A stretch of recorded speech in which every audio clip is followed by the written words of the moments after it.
Students, welcome to my YouTube channel. तो बच्चों, आज हम एक थ्योरी पढ़ने जा रहे हैं, that is Dalton's atomic theory. तो देखो, डाल्टन्स एटॉमिक थ्योरी ने सबसे पहले अपनी थ्योरी में कुछ पोस्टुलेट्स दिए थे। वो पोस्टुलेट्स हम करने जा रहे हैं। देखो आपके बोर्ड पे है फर्स्ट पोस्टुलेट। कहते जो मैटर है वो छोटे छोटे इनडिविजिबल पार्टिकल से बने होते हैं, जिनको हम क्या बोलते हैं, एटम्स। नेक्स्ट पॉइंट क्या है कि atom is the smallest unit that takes part in chemical reactions.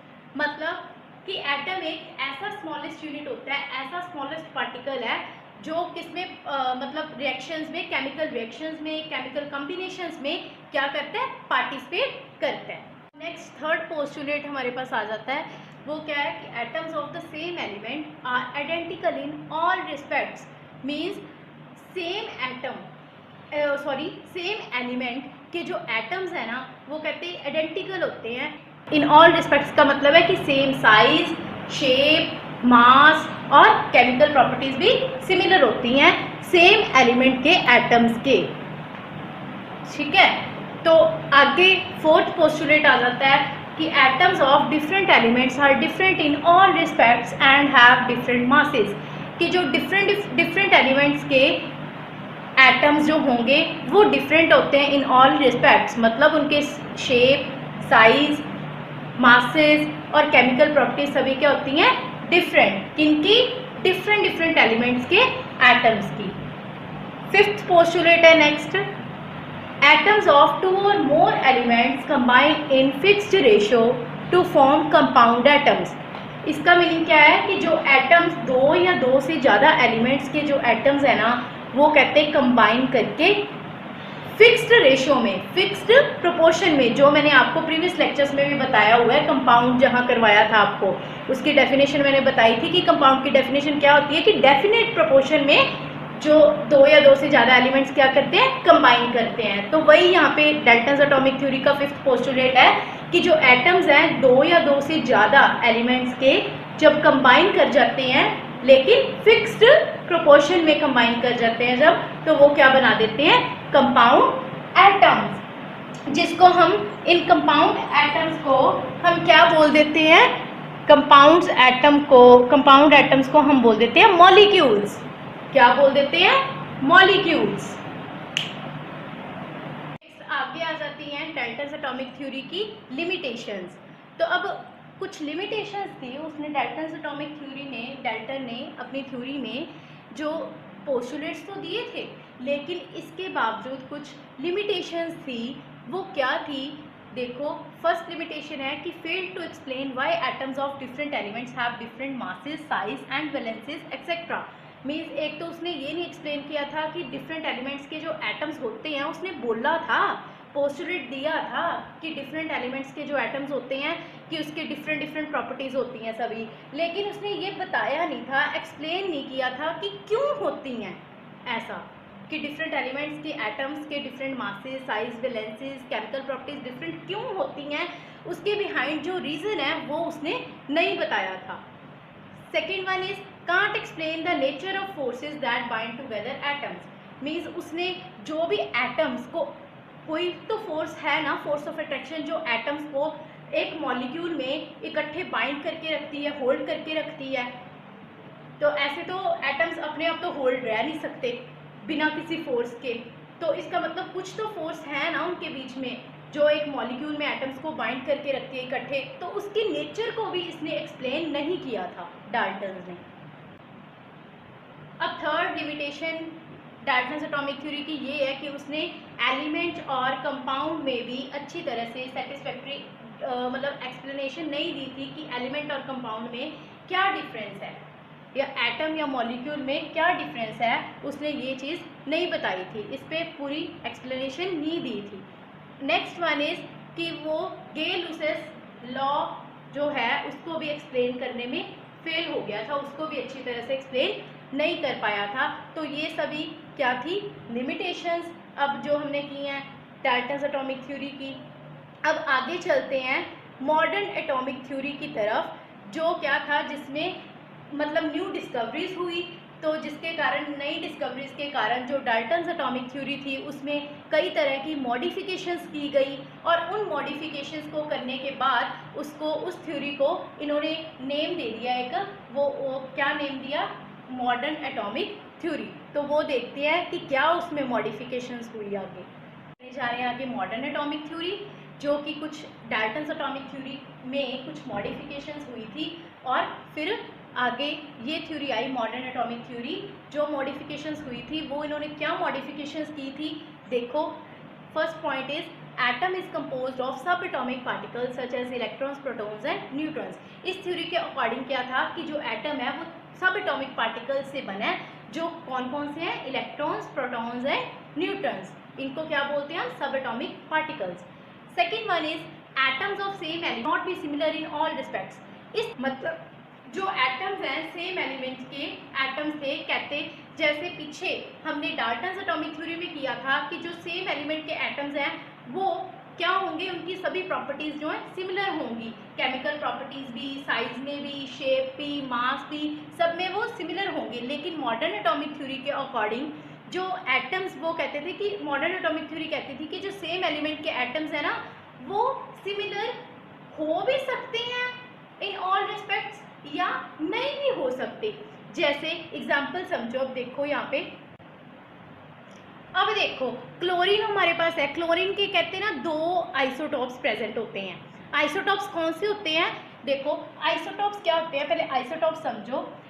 Isotopes ऐसे मतलब जो ऐसे एलिमेंट्स होते हैं जिनके एटॉमिक नंबर तो क्या होता है, सेम होता है, लेकिन एटॉमिक मास है जो वो डिफरेंट होता है। ये क्या है, इसका एटॉमिक नंबर दोनों का क्या है, क्लोरीन का सेम, दैट इज 17, और मास नंबर जो होते हैं वो क्या होते हैं, डिफरेंट। ऊपर क्या लिखे जाते हैं, मास नंबर। ये एलिमेंट का सिंबल ऐसे डिनोट करते हैं, जैसे एक्स एलिमेंट है हमारे पास तो नीचे क्या होता है, एटॉमिक नीचे होता है पैर में एटॉमिक नंबर को लिखते हैं, और ऊपर क्या होता है, एटॉमिक मास, या हम जिसको मास नंबर भी बोल देते हैं। तो देखो फिर यहाँ पे 17 है दोनों एलिमेंट्स के एटॉमिक नंबर, तो क्लोरीन दोनों की सेम है, एटॉमिक नंबर सेम है, लेकिन मास नंबर क्या है, डिफरेंट, दैट इज एक का 35 और दूसरा 37। तो ऐसे एलिमेंट्स जिनके एटॉमिक नंबर सेम हो लेकिन मास नंबर डिफरेंट हो, उनको हम क्या बोल देते हैं, उनको क्या बोल देते हैं, आइसोटॉप्स। आइसोटॉप्स। तो अब आपको आइसोटॉप्स तो समझ आ गया कि क्या चीज़ है। अब देखो यहाँ पे फिर हमें ये सेकंड पॉइंट भी क्लियर हो रहा है कि इनके एटॉमिक नंबर सेम है, लेकिन सेम ही एलिमेंट के एटम्स मतलब मास नंबर उनका क्या है, डिफरेंट। हमने अभी पीछे किया है कि एटम, मॉडर्न एटॉमिक थ्योरी कहती है कि एटम्स जो सिमिलर सेम एलिमेंट के हैं वो जरूरी नहीं है कि सिमिलर हो भी सकते हैं या नहीं भी हो सकते। तो देखो यहाँ पे क्लैरिफाई हो रहा है इस एग्जांपल से कि यहाँ पे ये किसमें सिमिलर नहीं है, मास नंबर उनका सेम नहीं है, लेकिन सेम ही एलिमेंट के वो एटम्स हैं। मॉडर्न एटॉमिक थ्योरी के अकॉर्डिंग जो सेकंड पॉइंट था वो यहाँ से आपको क्लियर हो गया होगा। और ऐसे ही तो जैसे मैंने यहाँ पे करवाया आइसोटॉप्स, ऐसे ही एक और टर्म होती है दैट इज कॉल्ड आइसोबार्स। वो कौन से होते हैं, जिनमें ऑपोजिट होता है, इनके आइसोटॉप्स के क्या होते हैं, ऑपोजिट। मींस आइसोटॉप्स तो मैंने बोला जिनके एटॉमिक नंबर सेम है लेकिन मास नंबर डिफरेंट है, लेकिन आइसोबार्स के फिर क्या हो जाता है, सेम मास नंबर, उनके मास नंबर सेम होते हैं बट एटॉमिक नंबर डिफरेंट होते हैं। आइसोबार के मास नंबर सेम होते हैं लेकिन एटॉमिक नंबर है जो वो डिफरेंट होता है। जैसे एग्जाम्पल देखो, आइसोबार्स की एग्जाम्पल है कैल्शियम एंड आर्गन, दोनों का जो मास नंबर है वो मास सेम है 40 AMU, लेकिन उनका जो एटॉमिक नंबर है वो क्या है, डिफरेंट है। तो ये क्या हो गए, आइसोबार्स। ऑल रिस्पेक्ट्स में सिमिलर में नॉट बी, मतलब नहीं भी हो सकते। जैसे एग्जाम्पल है, एग्जाम्पल समझो, जैसे यहाँ से प्रूव हुआ कि कैसे नहीं है। देखो क्लोरीन है हमारे पास, क्लोरीन के जो एटम्स हैं वो मतलब डिफरेंट टाइप्स है क्लोरीन के एटम्स की हमारे पास, एटॉमिक मासेस उसके 35 AMU, और एक तो होता है क्लोरीन 1735 वाला, दूसरा होता है क्लोरीन 1737 वाला भी होता है। तो ये दो होते हैं इसके एटम, मतलब डिफरेंट मासेस के क्लोरीन एटम प्रेजेंट होते हैं हमारे पास। तो देखो फिर यहाँ से हमें पता लग रहा है कि ऐसे एटम्स जो सेम एलिमेंट के हों लेकिन उनका एटॉमिक नंबर सेम हो बट मासेस डिफरेंट हो, तो उसको हम क्या कह देते हैं, आइसोटॉप्स। इसको क्या बोल देते हैं, आइसोटॉप्स। तो इनके बारे में इन्होंने मॉडर्न एटॉमिक थ्योरी में बताया था। नेक्स्ट वन इज, देखो third point is atoms of different elements may have similar one और मोर प्रॉपर्टीज। ये कहते थे कि एटम्स जो डिफरेंट एलिमेंट्स के हैं, डाल्टन्स एटॉमिक थ्योरी के अकॉर्डिंग तो हमने किया था कि वो कहते थे कि डिफरेंट एलिमेंट्स के एटम्स हैं जो उनकी डिफरेंट ही प्रॉपर्टीज होंगी, वो ये कहती थी डाल्टन एटॉमिक थ्योरी। लेकिन मॉडर्न एटॉमिक थ्योरी क्या कह रही है कि एटम्स जो डिफरेंट एलिमेंट्स के भी है ना, तो उनकी भी एक या एक से ज़्यादा प्रॉपर्टीज सिमिलर हो सकती हैं। जैसे एग्जाम्पल थी हमारे पास कैल्शियम और आर्गन, दोनों का जो एटॉमिक मास होता है ना, वो कितना है, that is 40 AMU। AMU means atomic mass unit में डिनोट करते हैं हम एटॉमिक मास को। तो लेकिन इनकी केमिकल प्रॉपर्टीज हैं जो वो डिफरेंट है। देखो अब डिफरेंट एलिमेंट्स हैं, उनके एटम्स की सिमिलर होगी ना प्रॉपर्टीज, मतलब मास सेम है लेकिन केमिकल प्रॉपर्टीज है जो डिफरेंट है। इसका मतलब ऐसे एटम्स जो डिफरेंट एलिमेंट्स के हों लेकिन उनका सेम मास हो, तो ऐसे को क्या कह देते हैं हम, आइसोबार्स। तो सच एटम्स, आइसोबार्स क्या होते हैं, एटम्स ऑफ डिफरेंट एलिमेंट्स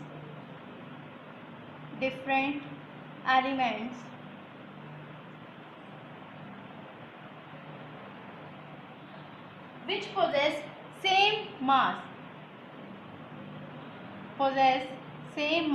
अगर उनका सेम मास है तो उनको क्या बोल देते हैं हम, आइसोबार्स। क्या बोलेंगे, आइसोबार्स। तो हम उनको आइसोबार्स कह देते हैं। अगर तो पीछे हमने क्या किया था कि अगर ऐसे एटम्स हैं, एटम्स ऑफ सेम एलिमेंट के एटम्स हों और जिनका डिफरेंट एटॉमिक मासेस हों, उनको बोल देते हैं आइसोटॉप्स। और एटम्स अगर डिफरेंट एलिमेंट्स के हों, उनके सेम मास हों, तो उनको क्या बोल देते हैं, आइसोबार्स। तो अब आपको आइसोटॉप्स और आइसोबार में भी डिफरेंस समझ आ गया होगा। इन्होंने एक टर्म के बारे में बताया था, that is called transmutation. Transmutation का मतलब क्या था कि एक एलिमेंट का एटम जो दूसरे एलिमेंट के एटम में चेंज हो जाते हैं। कैसे, देखो जैसे यूरेनियम है जो, वो प्लूटोनियम में कैसे कन्वर्ट हो जाता है जब उसमें न्यूट्रॉन्स के साथ इंटरेक्शन होगी। जैसे एग्जांपल है इसकी, देखो यूरेनियम है जो U से डिनोट होता है, 92 उसका एटॉमिक नंबर है और 235 उसका क्या है, मास। देखो नीचे हमेशा एटॉमिक नंबर होता है पैर में और ऊपर एटॉमिक मास लिखते हैं किसी भी मतलब एलिमेंट का। इसको ऐसे डिनोट करेंगे, U, यूरेनियम को U से डिनोट करते हैं, 92 और atomic number, 235 is atomic mass. तो ये जब इसके साथ न्यूट्रॉन की अट्रैक्शन होती है ना, इंटरेक्शन होती है, तो ये क्या किस में कन्वर्ट हो जाता है, प्लूटोनियम में, that is represented by Pu। उसका कितना है, 94, और यहाँ पे एटॉमिक मास कितना है, 239। तो इसको इन्होंने क्या बोला था, ट्रांसम्यूटेशन मीन्स जो एक एलिमेंट है दैट इज यूरेनियम, उसके एटम्स किस में कन्वर्ट हो रहे हैं, दूसरे एलिमेंट के एटम्स में, तो इसको क्या बोल देते हैं, ट्रांसम्यूटेशन। तो ये भी बात मॉडर्न एटॉमिक थ्योरी ने अपनी थ्योरी में बताई थी। नेक्स्ट अब हम करते हैं एवोगैड्रोस हाइपोथेसिस। एवोगैड्रोस हाइपोथेसिस क्या था, वो कहता था कि equal volumes of all gases contain equal number of atoms under similar conditions of temperature and pressure. अब इसको समझो कि वो क्या कहना चाह रहे हैं, कि वो कहना चाह रहे हैं कि जो जब टेम्परेचर और प्रेशर की कंडीशंस सेम होंगी मतलब ऐसी फिजिकल कंडीशंस जब क्या होंगी, सेम, तो तब क्या होगा कि इक्वल वॉल्यूम, जो भी गैसेस होंगी उनकी इक्वल वॉल्यूम है जो, वो इक्वल नंबर ऑफ क्या कंटेन करेंगी, एटम्स। देखो कैसे, एटम्स या मॉलिक्यूल्स कुछ भी बोल सकते हो। अब क्या है कि एवोगैड्रो हाइपोथेसिस की डेफिनेशन से आपको देखो ये चीज़ डिराइव होगी, that is volume of gases directly proportional to number of molecules. तो अब देखो ये क्या है, वॉल्यूम किसकी, गैसेस की। तो देखो अब मैं आपको अगर बोलूं कि मेरे पास 100 ml, मान लो 100 ml ऑफ कार्बन डाइऑक्साइड है, वो कितने मॉलिक्यूल्स कंटेन करती है, 7 मॉलिक्यूल्स। ओके, अब मैं बोलूं कि 200 ml कितना करेगी, कितने मॉलिक्यूल्स होंगे, मतलब हमने यहाँ पे वॉल्यूम को क्या कर दिया, अब वॉल्यूम को कर दिया डबल, फिर 200 बना ना, अगर इसको डबल किया, ट्वाइस किया, 2 से मल्टीप्लाई किया, तो अगर वॉल्यूम को डबल कर दिया तो ये भी क्या हो जाते हैं, मतलब इसका भी ट्वाइस हो जाएगा, दैट इज 14 मॉलिक्यूल्स। तो हम इसको क्या बोल देंगे, कितने आ गए मॉलिक्यूल्स, 14 मॉलिक्यूल्स। तो यहाँ तक आपको मेरे को लगता है समझ आ गई होगी। अब मतलब कैसे किया मैंने, ऐसे ही मैं इसका हाफ कर दूँ, मतलब 100 का तो 7 मॉलिक्यूल्स है, तो 50 ml बोलूँ, तो इसका मतलब मैंने इसका वॉल्यूम का क्या कर दिया, हाफ। तो हाफ कर दिया तो इसका मतलब मॉलिक्यूल्स का भी क्या हो जाएगा, half, that is 7/2 molecules. Okay, तो ये is the example of Avogadro's hypothesis. मतलब ये मैंने आपको जस्ट एक वैसे एग्जांपल लेके समझाया है कि एवोगैड्रोस हाइपोथेसिस का मतलब वो क्या कहना चाह रहे हैं अपने हाइपोथेसिस में, वो अप्लाई हो रहा है यहाँ पे। मतलब इक्वल वॉल्यूम अगर होगी तो वो equal number of molecules he contain करेंगे। मींस अगर 100 ml है हमारे पास कार्बन डाइऑक्साइड का, वो 7 मॉलिक्यूल्स कंटेन कर रही है, अगर उसी वॉल्यूम को हमने ट्वाइस कर दिया तो उधर मॉलिक्यूल्स का भी क्या हो जाएगा, ट्वाइस। अगर इसको हमने हाफ कर दिया तो उधर मॉलिक्यूल्स का भी क्या हो जाएगा, हाफ। तो दैट इज एवोगैड्रोस हाइपोथेसिस। एक टर्म आती है एटॉमिसिटी, हम टर्म यूज़ करते हैं केमिस्ट्री में, तो उसका क्या मतलब है, उसकी पहले डेफिनेशन लिखो, फिर मैं आपको मीनिंग समझाती हूँ क्या है। देखो डेफिनेशन क्या है एटॉमिसिटी की, the number of atoms present in its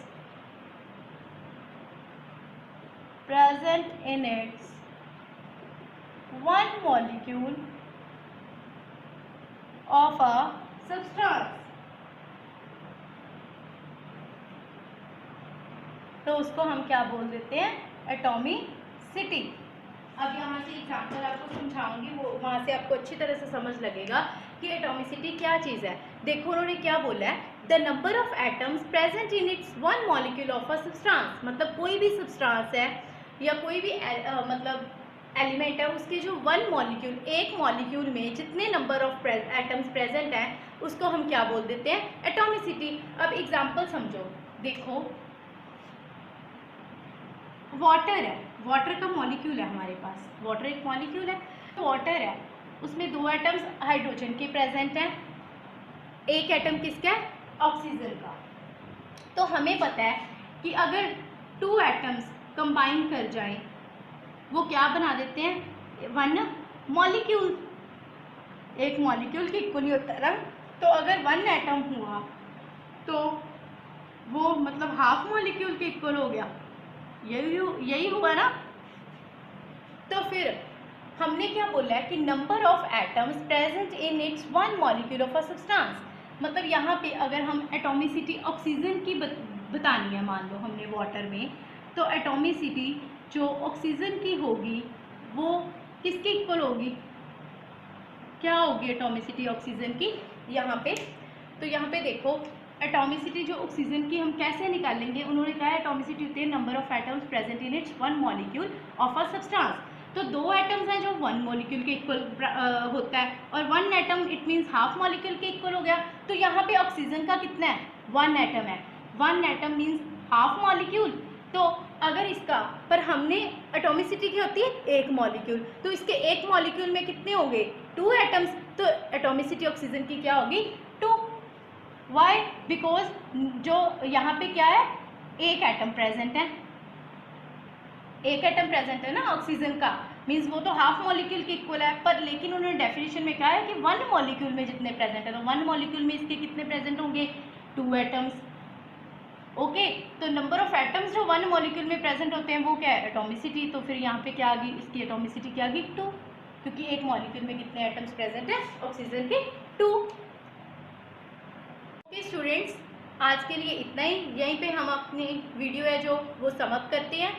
तो अगर आपको वीडियो अच्छी लगी हो तो please like, share and comment और सब्सक्राइब द चैनल को सब्सक्राइब करना मत भूलना।